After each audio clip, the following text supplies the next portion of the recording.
Welcome to the Sage Thought Leadership Podcast, championing the unsung heroes of business, accountants. Well, hi, everyone, and welcome to our podcast. I'm Ed Kless, and with me today is Geof Brown. Geof is the Illinois CPA Society president and CEO, a role he took over in 2023 and has quickly moved to maintain the society's position as a thought leader in the profession while stepping up as one himself. In fact, Geof was named one of Accounting Today's most 100 influential people in accounting. In December 2023, the ICPA released the society's latest Insight special feature, Writing Retention, which addresses the leading factors driving perpetually high turnover in the accounting profession based on the personal responses of both employees and employers. That'll be the focus of our conversation today. But first off, welcome to the Sage Thought Leadership Podcast, Geof Brown. Thank you, Ed. I'm happy to be here. Well, first off, Geof, why do you do what you do? Oh, I mean, getting up in the morning or, serving this role with the Illinois CPA Society? Well, it should be both. Honestly, yeah, I'm a career association professional. So I've always worked with different professional communities, everything from customer marketing groups for HP and Microsoft to my last role was with the National Association of Personal Financial Advisors, which is all fee-only CFPs. And to now with the Illinois CPA Society. So, I always believed in the power of professional communities to create change, drive innovation, create thought leadership. And so that's really what gets me going.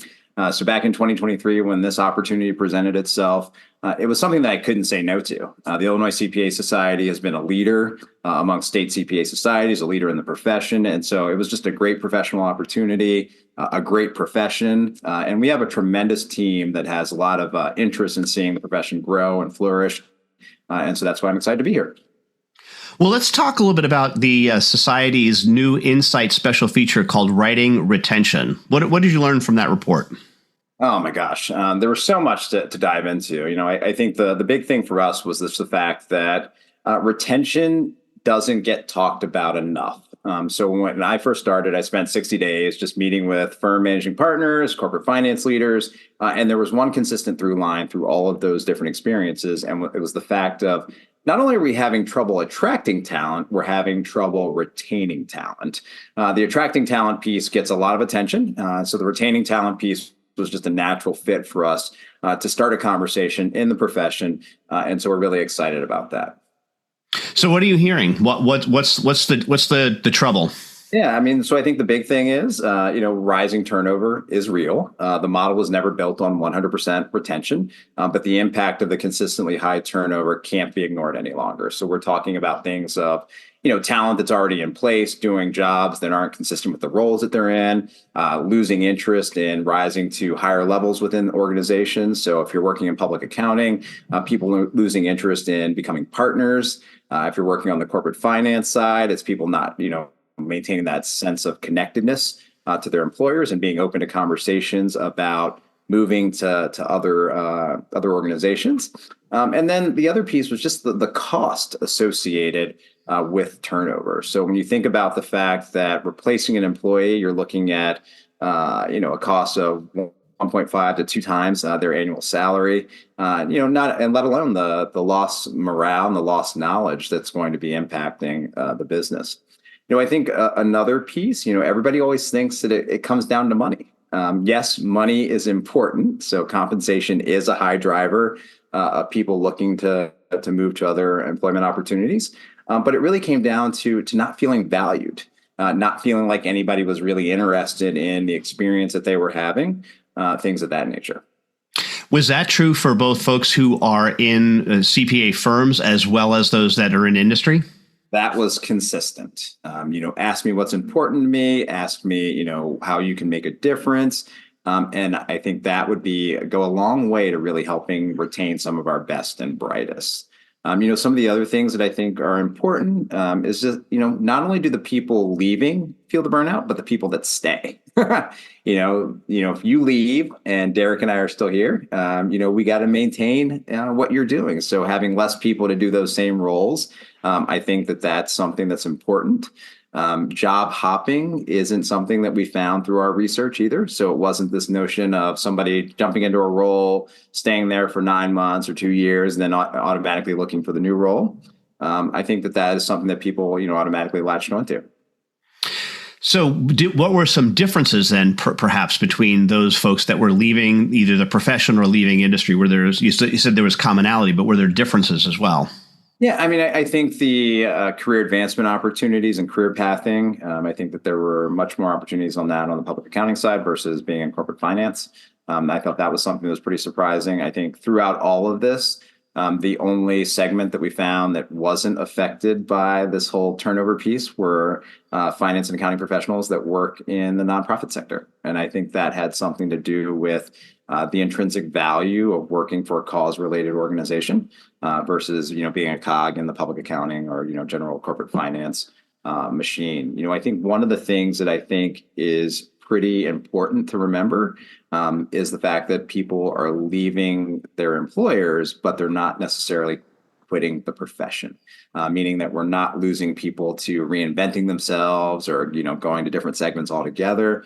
And so I think that shows us that there is an opportunity to right the ship as it relates to retention. So do you think you mentioned that since it's not not-for-profits, is it that we really need to get better both as in firms and in individual organizations at connecting people to the mission, the purpose of the organization?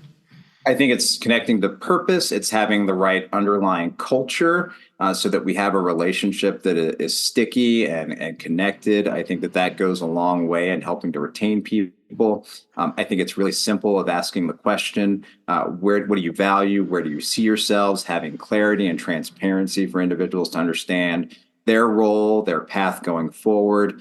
I think a lot of that will really help. I want to say that some of this was related to the fact that we didn't see our best and brightest for 3 years, but we know that the retention challenges date back far beyond COVID. And so I think there's just a real opportunity to think about, where are we going and how do we connect people to where the organizations are going. But I really do believe it has to do with being transparent, firm leaders being approachable, fostering the right strategy, and just being stewards of the organizations and our human capital resources. Because when you think about both on corporate finance and public accounting, those are our greatest resources, and we have to treat them as such. And that burn and churn mentality is definitely one that isn't going to play in the next few years going ahead. And Geof, we have an exit question that we ask all of our guests, and that is, who's a hero of yours and why are they a hero? Oh, this is going to sound really cheesy, but my mom. My mom was a 35-year public educator. She did everything from teach severely learning disabled individuals to high school science. She was the teacher that would take the kid who didn't have the financial means to go shopping for the prom. She did home visits, and just seeing the way that she dove into her profession, her vocation, it became her life. It was all consuming. And that was something that, I've really taken to heart. She never missed a dinner. She never missed a t-ball game. She was the swim meet mother. And she did that all while maintaining a career in public education, which we know in this day and age, that's no easy feat. And I'm sure it sounds super cheesy, but my mom is still my hero. And lastly, Geof, how can somebody contact you? They can reach us through our website, www.icpas.org. There's a good contact sheet out there to reach me. I'm just really look forward to having more conversations about the opportunities that present themselves relative to how we can right retention on all sides of the finance and accounting profession. All right. And we will put a link to the writing retention piece in our show notes. Geof Brown, Illinois CPA Society President and CEO. Thanks for being a guest on the Sage Thought Leadership Podcast. Thank you so much, Ed. Review and subscribe by searching your podcast player of choice for Sage Thought Leadership Podcast.